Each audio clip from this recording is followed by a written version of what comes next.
The curtain felt thinner than it should have been, like it could tear if Emily breathed too hard, and as she stood behind it in the small community hall near Tacoma, she felt every sound from the audience press against her chest at once: the scrape of chairs, the low coughs, the soft laughter, the quiet boredom of people who did not yet know they were about to feel something, and she told herself to move faster, to stop thinking, because thinking always made her hesitate, and hesitation had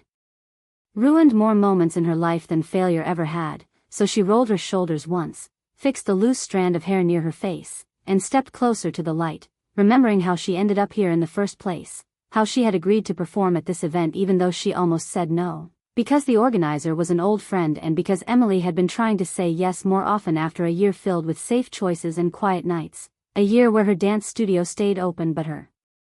heart stayed guarded, and while she waited for her cue, her mind jumped backward to the afternoon when she first noticed him, the man sitting alone in the empty hall while technicians tested the lights, the man who did not look lost or impatient like others often did, but alert, as if he were listening for something deeper than sound, and she remembered how she had paused mid-step then, her body catching the attention of her mind for once, because something about his stillness made her feel visible even when he had not yet looked at her, and now, minutes later, she felt that same awareness return, sharper and more urgent, because she knew he was out there somewhere, not as a reason to dance but as a presence that changed the air, and when the music began, low, steady, without words, Emily did not wait for confidence to arrive. She stepped forward as if being pulled, her feet finding the floor, her arms lifting in a way that felt natural instead of practiced, and she let the movement carry her thoughts so she would not have to carry them herself, because dance had always been her answer when life asked questions she could not speak aloud, like why she felt lonely even when surrounded by people, or why love always seemed to stop just short of reaching her fully, and as she moved, the light softened, shadows sliding across her like memories passing through a room, and she danced faster than usual, not rushing but flowing, turning emotion into motion without slowing down to analyze it, because the night did not ask for perfection, only truth, and in the audience Daniel Carter sat straighter without realizing it, his attention pulled forward as if by instinct, his plan to leave early forgotten the moment she appeared, because there was something in the way she moved that felt unprotected, not weak but open, and after months of emotional distance from his own life, after a breakup that ended without shouting but with silence, that openness struck him harder than any dramatic display could have, and Emily felt the shift in the room even without seeing him clearly, felt the way the space leaned toward her, and she allowed herself to be bold, to step into a move she usually saved for rehearsals, letting her balance waver just enough to show effort, to show risk, and when she spun, the world narrowed to breath and muscle and memory, to late nights alone in the studio, to mornings where she wondered if her life would ever feel like more than a series of well-managed days, and the music climbed, and she followed it without hesitation, her heart pounding but steady, and then it ended, clean and sudden, like a door closing softly instead of slamming, and for one fragile second the hall was silent, a silence so complete that Emily feared she had failed, but then the applause came, warm and genuine, not loud enough to overwhelm her but strong enough to confirm that something had landed, and she bowed once, quickly, already wanting to leave the stage. Before her emotions caught up to her, before she started searching faces for meaning, because meaning had a way of asking for more than she was ready to give, and backstage she leaned against the wall, breathing fast, feeling alive in a way that startled her, and she told herself it was just the performance, just the rush she always felt after dancing. Yet when she glanced back through the narrow gap in the curtain and saw Daniel still watching the stage as if she might return, something inside her shifted, subtle but firm, like a thought finally choosing to stay, and she looked away before he could notice her watching, unwilling to turn curiosity into expectation, because expectation had taught her hard lessons before, and while the audience began to stand and move, Daniel stayed seated for a moment longer, his hands resting on his knees, his mind unusually quiet. Because the dance had not entertained him, it had unsettled him, not in a painful way but in a way that reminded him he had once cared deeply about things, about people, about moments that did not promise safety, and as he finally stood and joined the crowd, he felt a pull he did not try to name, a sense that he had arrived somewhere without planning to, and Emily, changing back into her sweater and shoes, felt a strange mix of relief and loss, as if she had given something away without knowing who would hold it. And when she stepped back into the hall a few minutes later, the room looked ordinary again, folding chairs, paper cups, quiet conversations. But she did not feel ordinary, and when her eyes met Daniel's. Across the space, the moment stretched just long enough to matter, long enough for recognition to spark without explanation, and neither of them smiled right away, because it felt too honest for something casual, and in that pause, before words, before introductions, before choices, Emily felt a calm certainty settle beneath her nerves, a sense that whatever came next had already begun, not when she stepped on stage, but when she chose to move forward instead of hiding, and Daniel, standing there with his coat half-buttoned, felt the same quiet understanding, that the night had shifted his path slightly, not dramatically, not loudly, but enough that he would remember it later as the moment everything started to change, even if neither of them yet knew how or why. After the performance ended and the crowd slowly filled the space with movement and low voices, Daniel stood near the back of the hall longer than he meant to, watching Emily talk briefly with the event organizer before she slipped away toward the refreshment table, and something in him pushed past habit and caution, urging him forward, not with confidence but with a quiet need to understand what had just unsettled him. So he crossed the room, feeling strangely aware of his steps, and when he reached her, he spoke without rehearsing the words, telling her that her dance felt like a story that stayed with him, and Emily, surprised by his tone more than his presence, looked up and studied his face, noticing the tired kindness in his eyes, the careful way he held himself, and instead of giving the polite thank you she usually offered, she answered honestly, saying that she did not know how to tell stories any other way, and that small truth opened a door neither of them had planned to walk through, because the conversation that followed did not circle around compliments or small talk but moved quickly into shared ground, into why art mattered when life felt heavy, into how silence could sometimes say more than noise, and they spoke as if time had narrowed to just that corner of the room, Emily leaning lightly against the table, Daniel resting his elbow beside a stack of paper cups, both of them aware of the crowd yet untouched by it, and Daniel admitted he was only in town for a few days, that he lived in Toronto and wrote when he could, not for fame but to make sense of loss, and Emily told him about her studio, about teaching children during the day and adults at night, about how she loved dance but feared becoming invisible within it, and as they talked, something gentle formed between them. Not romance yet, but recognition, the rare feeling of being understood without having to explain every detail. And when someone interrupted to ask Emily a question, Daniel stepped back instinctively, giving her space, and she noticed that too, the respect in the way he waited without demanding her attention, and when the interruption ended, they smiled at each other, a small shared moment that felt earned rather than forced, and though only minutes had passed, both sensed that staying longer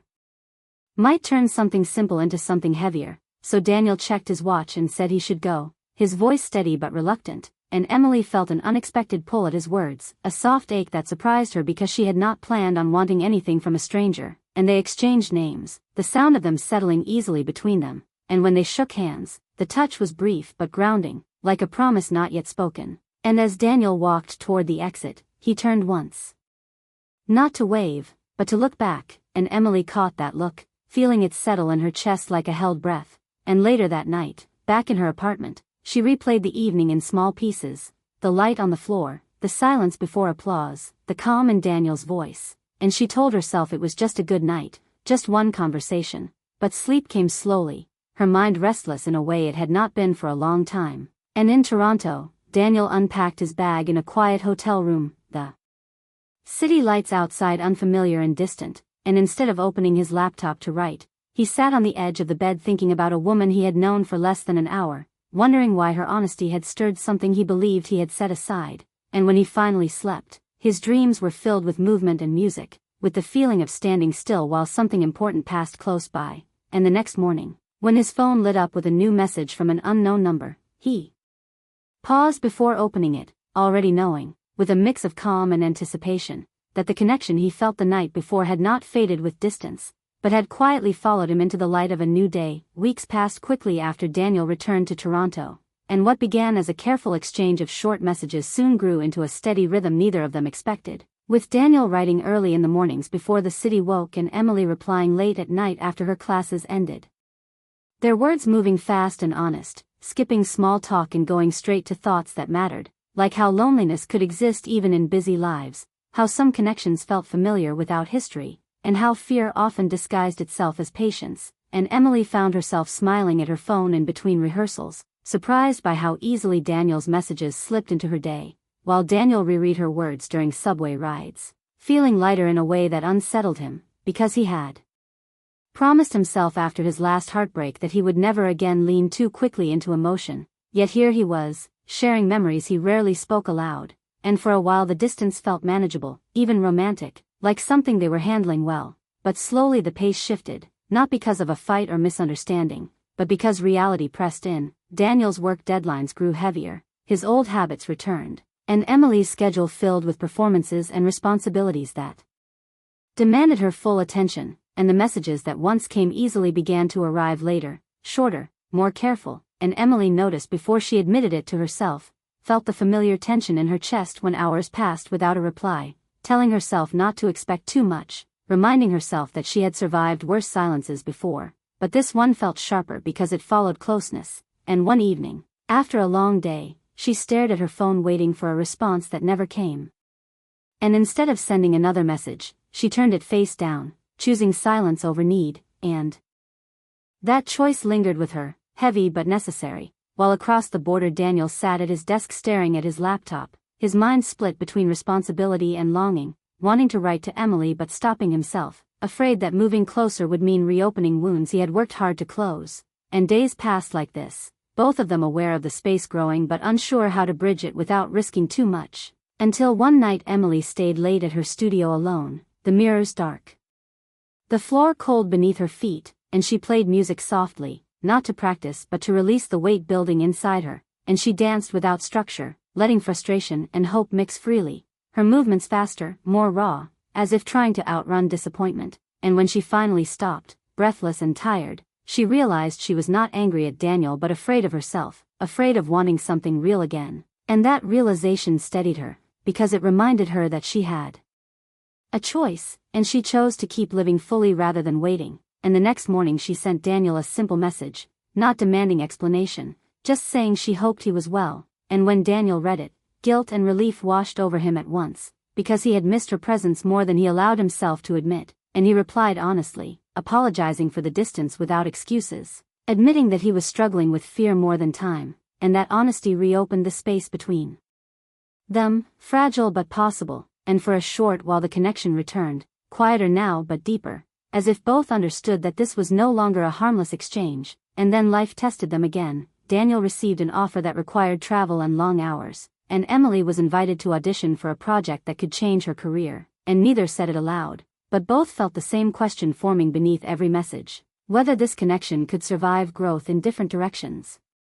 And one evening Daniel hesitated too long before replying, and Emily felt the weight of waiting return, heavier than before, and instead of reaching for reassurance, she turned inward, choosing to protect her balance, focusing on her work, her students, her body in motion. And Daniel sensed the shift, the way her messages became warmer but less frequent, and it forced him to confront a truth he had been avoiding, that staying safe was costing him something real, and that distance, once a shield, had become a risk. And on a quiet night, both of them sat alone in different cities, aware that something meaningful stood between holding on and letting go, knowing that the next step, whatever it was, would change the shape of what they were becoming, not with drama or noise, but with a decision neither could delay much longer. The message came on an ordinary afternoon when Emily was cleaning the studio floor, her phone lighting up with Daniel's name after weeks of careful distance, and the words were simple but heavy with meaning, telling her he was coming back, not for an event or obligation, but because there were things he could no longer ignore. And she read the message twice, feeling fear and calm rise together, because she knew this meeting would not be casual. And when the day arrived, the familiar hall felt different, quieter and more honest, the chairs gone, the lights low. And when Daniel walked in, travel-worn but certain, they stood facing each other without rushing